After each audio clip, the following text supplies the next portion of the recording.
नमस्कार विद्यार्थी मित्रांनो, मी तुमची एज्युकेटर श्वेता चंदनकर तुम्हा सर्वांचे सीईटी बाय ग्लोबल ऑनलाईन या युट्यूब चॅनलवर स्वागत करते. तर महाराष्ट्र MCCET एक्झाम 2026 यासाठी आपण प्रिपेअर करतो आहोत आणि रजिस्ट्रेशन सुरू झालेले आहे. 10 फरवरीपर्यंत आहे आणि येत्या 30 मार्च 2026 ला आपली एक्झाम असणार आहे. आपल्या सगळ्यांनाच माहिती आहे. या व्हिडिओमध्ये आपण मॅथमॅटिक्स अँड स्टॅटिस्टिक्सचे प्रिव्हियस इयर क्वेश्चन्स जे आहे ते डिस्कस करतो आहोत, ते सॉल्व्ह करतो आहोत. त्यामुळे हा व्हिडिओ शेवटपर्यंत नक्की बघा. आपली जी नवीन बॅच आहे ती येत्या 19 जानेवारीपासून आपण सुरू करतो आहे. जर का तुम्हाला इनरोल करायचं असेल तर दिलेल्या नंबरवर तुम्ही संपर्क करू शकता किंवा ग्लोबल ऑनलाईन आपल्या स्टोअरवरून डाउनलोड करू शकता. ग्लोबल ऑनलाईन आपल्यासाठी घेऊन आले आहे महाराष्ट्र MCCET एक्झाम 2026 यासाठीचा कम्प्लीट कोर्स, ज्यामध्ये तुम्हाला डेली लाईव्ह लेक्चर्स मिळणार आहेत, टॉपिक वाईज प्रॅक्टिस MCQs मिळणार आहे, फुल सिलेबस नोट्स मिळणार आहेत, फुल सिलेबस मॉक टेस्ट मिळणार आहे, फुल सिलेबस MCQ सिरीज असणार आहे आणि सोबतच लॅपटॉप आणि वेब व्ह्यू सुद्धा असणार आहे. आपल्या ॲपवर डेमो क्लासेस सुद्धा अवेलेबल आहे, ते जाऊन तुम्ही चेक सुद्धा करू शकता. याची फीज आहे ती 4,000 रुपये आहे. पण जर का तुम्हाला एनरोल करायचं असेल तर तुम्ही दिलेल्या नंबरवर संपर्क करून एनरोल करू शकता. हे झालं आपल्या बॅच बद्दल. जी बॅच 19 जानेवारीपासून आपण सुरू करतो आहोत. चला तर मग क्वेश्चन्स पाहूया. पहिला प्रश्न आहे, a book shelf has 5 red books, 3 blue books and 4 green books. If you randomly select a book from the shelf, what is the probability that is blue? जर का तुम्ही रॅन्डमली बुक सिलेक्ट करताय shelf मधनं तर probability किती आहे blue book तुमच्या हातात येण्यासाठी? ठीक आहे. तर आधी आपण 5, 3 आणि 4 असं करून घेऊ. ऍडिशन म्हणजे होतात 12 आणि प्रोबॅबिलिटी ब्लू बुकची किती असणार आहे? ब्लू बुक किती आहेत? ते आहेत 3 आणि डिवायडेड बाय टोटल. टोटल किती आहे? 12.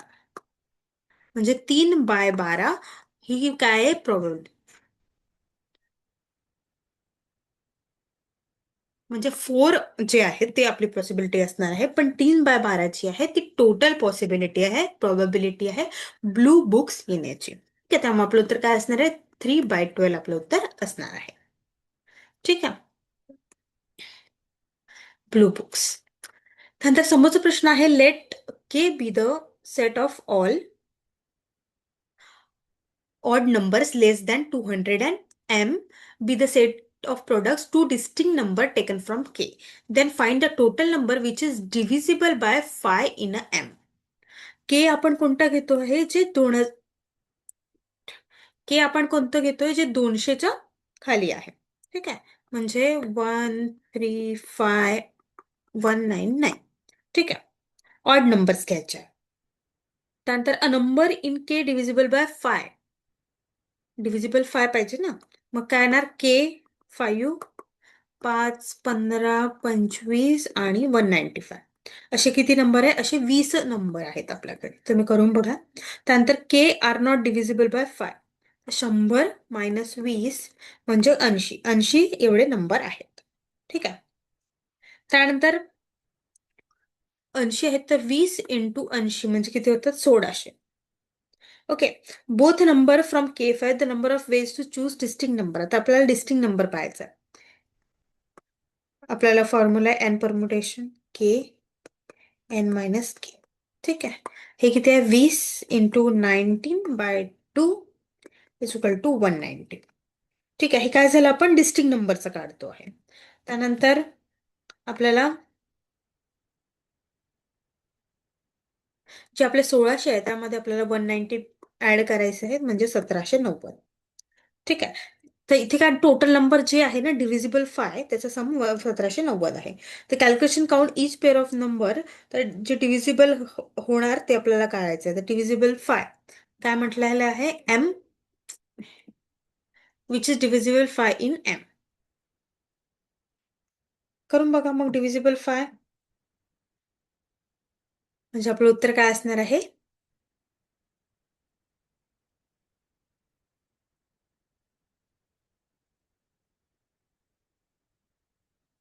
आपलं उत्तर असणार आहे 392. ठीक आहे. चला. नेक्स्ट क्वेश्चन आहे, sum of squares of a odd positive integer 1 to 100 belongs to. जे स्क्वेअर आहे ऑड पॉझिटिव्ह नंबर्स इंटिजर्सचे 1 to 100 ते आपल्याला काढायचे आहे. आपल्याकडे याचा फॉर्म्युला आहे, first n odd positive number s is equal to n 2n - 1 2n plus 1 divided by 3. Sequence आपला 1 square plus 3 square plus 5 square until 99 square. Then 2n minus 1 is equal to 99 means 2n is equal to 100 and n is equal to 50. ठीक आहे, हे आपलं सोप्यात सोपं आलेलं आहे.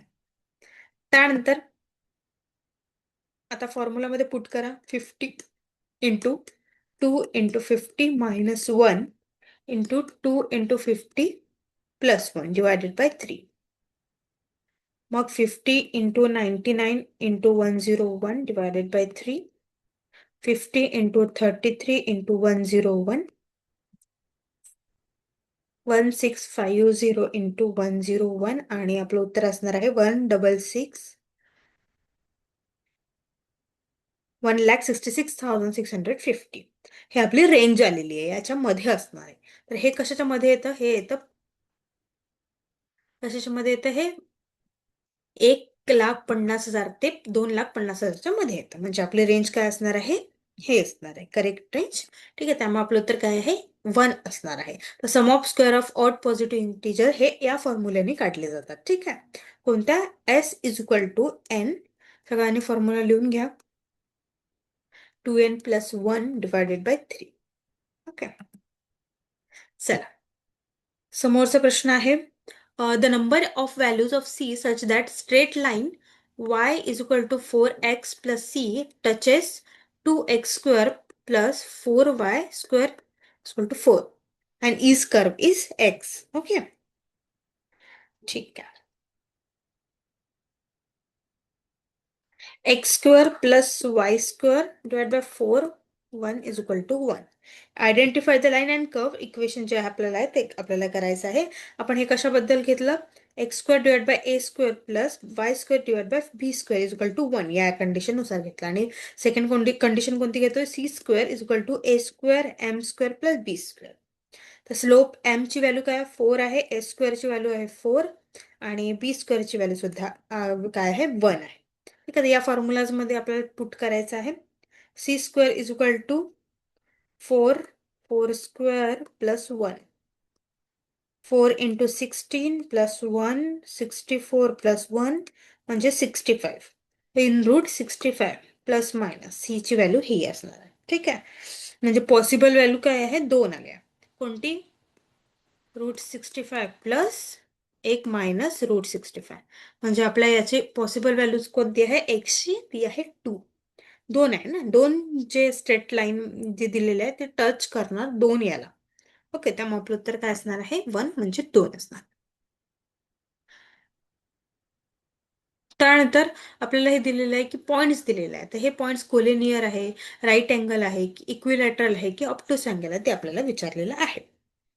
ठीक आहे, तर गिवन पॉइंट कोणते आहे? A is equal to 1 1, B is equal to 3 2, C is equal to 5 3. Okay, slope आहे. स्लोप मध्ये कोणते राहते? x1 y1 x2 y2 असं राहते. तर आपण काय करणार? y2 minus y1 x2 minus x1. ठीक आहे, MAB is equal to 2 minus 1, 3 minus 1 is equal to 1 by 2. आणि MBC 3 minus 2, 5 minus 3, 1 by 2. Okay, म्हणजे काय म्हणत आहे? A and B is equal to the slope B and C. The 3 points lie on the same straight line. 3 points एकाच straight लाईनवर आहे, त्यामुळे ते काय असणार आहे? कोलिनियर असणार आहे. हे जे दिलेले आहे तिन्ही पॉइंट्स एकाच स्ट्रेट लाईनवर आहे, त्यामुळे ते काय असणार आहे? कोलिनियर असणार आहे. आणि आपलं उत्तर काय आहे? 1 आहे, कोलिनियर. ठीक आहे, त्यानंतर नेक्स्ट क्वेश्चन आहे. A 5 digit number divisible by 3 using digit 0 1 2 3 4 5 is to be made without repetition. Find the such word. ठीक आहे, डिव्हिजिबल बाय 3. पहिले तर आपण सम करून घेऊ सगळ्यांचं. 3 plus 4 plus 5 is equal to 15, which is divisible by 3.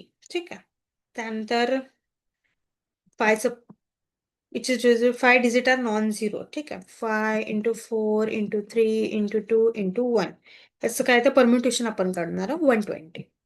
ठीक आहे, त्यानंतर फॉर्म नंबर युझिंग. आता आपण कोणत्या नंबरनी केलेला? आपण 1 2 3 4 5 नंबरनी केलेला. ओके, त्यानंतर आता आपण स्टेप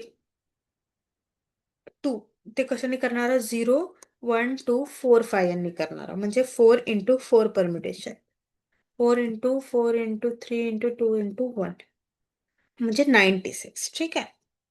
त्यानंतर आपण काय करणार आहे 120 + 96 म्हणजे 216 आपलं उत्तर काय असणार आहे 1 असणार आहे 216. तर असे जे विदाउट रिपिटेशन म्हणते सच वर्ड हे 216 याचं असणार आहे. ठीक आहे. तर total number of 5 digit number divisible by 3 is the sum of the number from both cases which is 216. Okay. अशा पद्धतीने आपल्याला अशा प्रकारचे प्रश्न सॉल्व्ह करायचे आहेत. ठीक आहे. ओके एव्हरीवन, अशा पद्धतीने आपण काही महत्त्वाचे प्रश्न प्रॅक्टिस केलेले आहे वेगवेगळ्या टॉपिक्स मधले आणि पुढेही करणार आहोत. त्यामुळे नक्की व्हिडिओ बघा आणि अभ्यास करा.